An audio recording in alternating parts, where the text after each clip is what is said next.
Oke, Assalamualaikum warahmatullahi wabarakatuh. Selamat malam.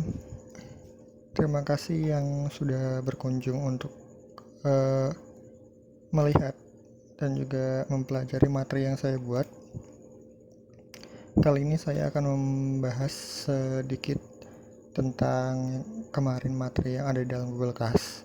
Kenapa sih saya langsung membuat materi dengan uh, lisan seperti ini? Karena beberapa orang kadang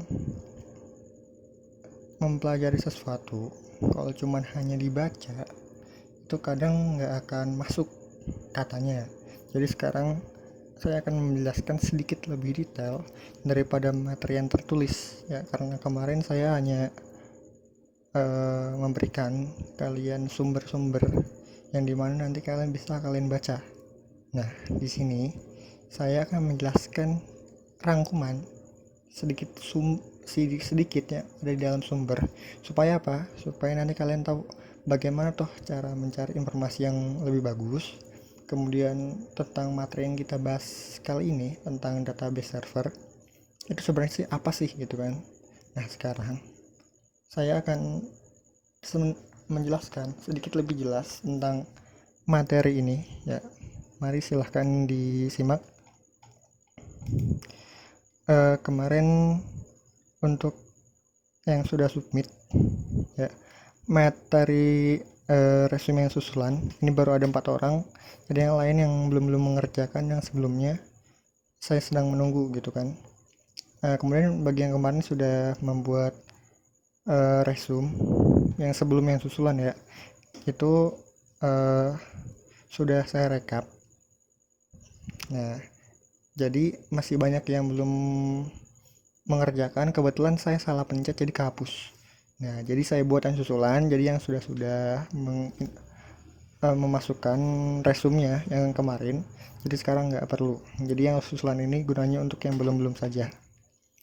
Oke, materinya. Nah, ini kita udah masuk ke dalam materi. Nah, di sini saya melampirkan beberapa sumber yang dapat kalian pelajari. Oke, kita langsung mulai ke materi.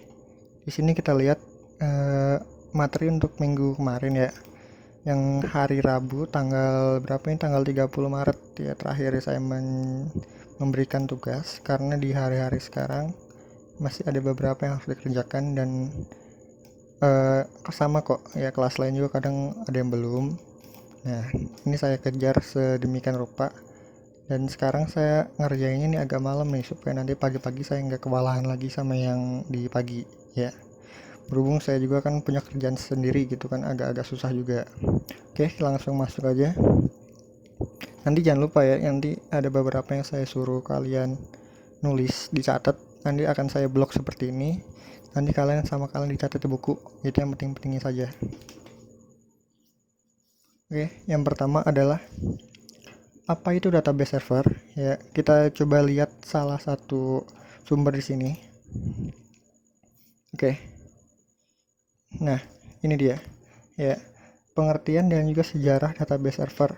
Nah, database server ini adalah sebuah program komputer yang mampu menyediakan layanan data. Nah, sekarang kita lihat dulu nih. Database server adalah sebuah program komputer yang mampu menyediakan layanan data. Nah, layanan data di sini maksudnya data-data, menyediakan layanan data yang dapat disimpan pada program komputer supaya nanti bisa didistribusikan atau bisa digunakan pada sebuah aplikasi-aplikasi lain. Misalnya contoh, kalian pasti mikirnya seperti ini. Kalau kalian belanja ke Indomaret atau Alfamart, saat kalian beli barang, kan tiba-tiba saat kalian bayar itu di-scan. Nah, saat di-scan itu muncul nama barangnya. Nah, pertanyaannya di sini, di mana letak data barang itu disimpan?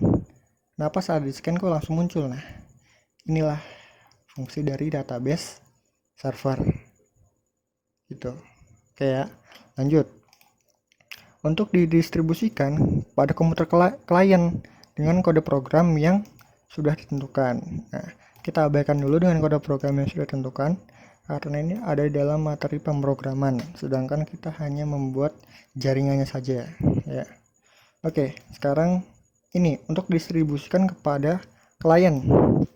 Jadi gini, Alfamart itu adalah sebuah, pokoknya Alfamart ya, minimarket seperti itu ada banyak di seluruh penjuru Indonesia misalnya, dan itu ada satu komputer pusat di mana nanti komputer pusat itu ya, atau servernya Indomaret itu akan memberikan data ke komputer-komputer klien. Nah, komputer klien ini maksudnya siapa? Nah, komputer-komputer klien yang ada atau yang digunakan oleh kasir Indomaret itu sendiri. Ya, jadi kasir Indomaret sendiri itu hanya menggunakan saja ya, bukan yang menyediakan data. Nah, ini yang dimaksud dengan klien ya. Ini kita abaikan dulu. Nah, database umumnya banyak digunakan untuk kalangan pembuat web. Nah, ini kita abaikan ya. Jadi database itu, database server ini kita bagi menjadi dua platform. Yang pertama, dia bisa digunakan dengan web ya, atau juga bisa digunakan dengan platform desktop. Nah, desktop ini maksudnya apa? Nah, ini nih, desktop itu ini. Jadi yang digunakan dalam komputer. Nah, kalau web, nah seperti ini. Jadi yang di website. Nah, seperti itu ya. Nanti silahkan. Ini kalian bisa dicatat ya, sampai sini aja udah cukup. Ya, ini adalah pengertian database server. Dan juga jangan lupa yang saya omongin juga, itu kalau bisa kalian catat lah yang penting-pentingnya. Oke. Kemudian ada manfaat. Coba kita lihat dulu sini. Nah, manfaat ini masuk ke fungsi yang nanti kita abaikan dulu. Kemudian kita lanjut lagi. Ya, untuk pengertiannya saja dulu ya. Ya, sekarang kita masuk ke ini.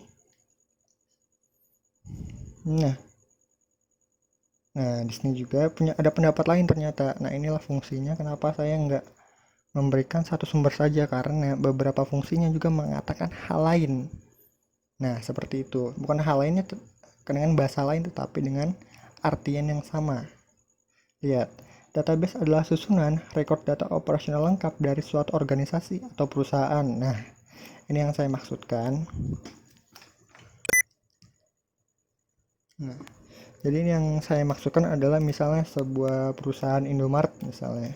Dia memiliki susunan rekod data. Rekod data maksudnya rekaman data ya. Jadi data itu sebelumnya sudah rekam atau diinput ke dalam komputer server misalnya.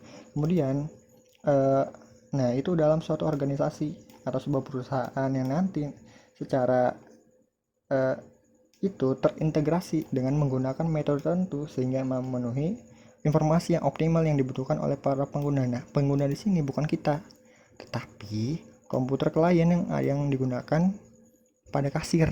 Nah, itu seperti itu. Nah, sekarang ya, jadi kalian udah mulai agak ada gambaran nih ya untuk database server. Yang kemungkinan database server kalau secara mudahnya adalah aplikasi atau software yang dapat menyimpan sebuah data atau sebuah informasi. Nah, dengan cara tertentu ya. Nah, dengan cara tertentunya ini kita nggak akan kita bahas dulu. Jadi itu yang harus kalian tahu dulu. Kemudian kita lihat lagi di yang terakhir, yang ketiga. Oke, nah ini mungkin ada yang sama dari yang nomor satu tadi. Nah, database server ini merupakan sebuah program komputer yang di dalamnya menyediakan layanan data atau pengolahan basis data dengan model client server. Nah, perhatikan lagi di sini, ya, database server merupakan sebuah program komputer, atau yang program komputer berarti software ya. Nah, yang di dalamnya menyediakan layanan data. Nah, seperti tadi, layanan data itu tempat penyimpanan data, seperti itu. Kemungkinan atau pengolahan basis data. Nah, sampai sini dulu nih. Pengolahan basis data berarti data yang tadi sudah diinput ke dalam basis data atau database. Nah, itu bisa diolah. Nah, diolah ini dengan menggunakan apa? Nanti kita akan bahas ya. Sebagai bocoran, nanti pengolahan data ini disebut dengan DBMS atau database management server ya. Nah, dengan model client server. Nah, servernya ini yang disimpan di database-nya ya. Hal lainnya juga menyebutkan pada komputer server memungkinkan untuk menjalankan. Nah, ini sudah kita abaikan saja. Nah, kemudian ada lagi istilah database. Nah, bisa kalian baca sendiri di sini. Silakan nanti kalian tulis ini sampai tersebut sini ya.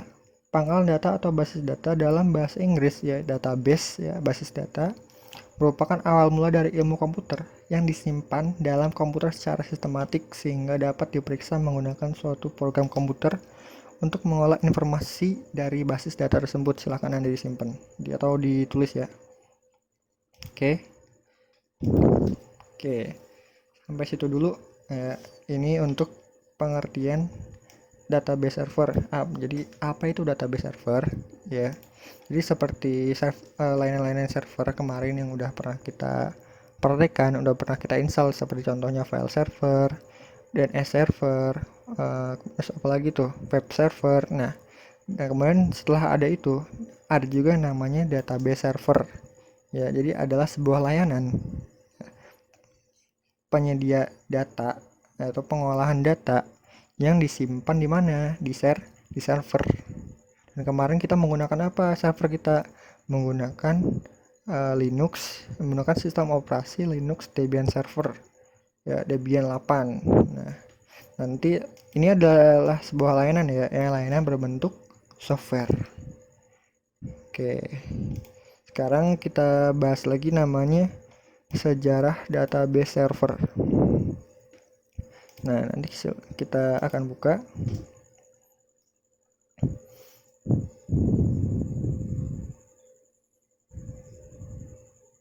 Nah, di sini udah ada pengertiannya ya. Lihat di sini. Katanya database atau yang dikenal dengan sebutan basis data adalah merupakan ya sekumpulan data yang disusun dan disimpan rapi dalam komputer dan bisa diolah pula menggunakan perangkat lunak atau software untuk dijadikan sebuah informasi ya. Salah satu terpentingnya nih katanya nih, salah satu hal terpenting sebagai gudang penyimpanan data. Nah, itulah ya. Kemudian ini pengertian database menurut para ahli. Nanti silakan ini juga dicatat ya. Nah, ya di sini silakan nanti kalian baca ya. Kemudian nah, oke. Ini ada banyak, nanti silakan kalian baca dulu. Nah, di sini juga ada sejarah database. Nah, ini dari ini nggak akan saya jelasin karena panjang ya. Nah, oke. Nah, di sini ada tujuan database untuk gambaran. Salah satu komponen paling penting dalam sebuah sistem informasi ya. Oke. Keunggulan dan juga kelemahan database. Nah, ini nggak harus ditulis ya. Jadi kita harus perlu tahu aja. Artinya keunggulannya sekian, kelebihannya sekian. Kemudian ada struktur database. Nah, ini silahkan nanti kalian tulis poin-poin pentingnya saja ya. Struktur database. Nah, nanti ada field, ada record, ya ada table, ada basis data dan segala macam. Oke, itu udah masuk ke dalam sejarah database server. Singkat aja karena kalau kita bahas sejarahnya itu nggak akan habis kayaknya ya. Jadi agak banyak juga gitu. Kemudian, nah, jadi apa itu database dan juga poin-poin penting. Nah, ini poin-poinnya nih. Dalam database itu ada apa aja? Oke, kita buka.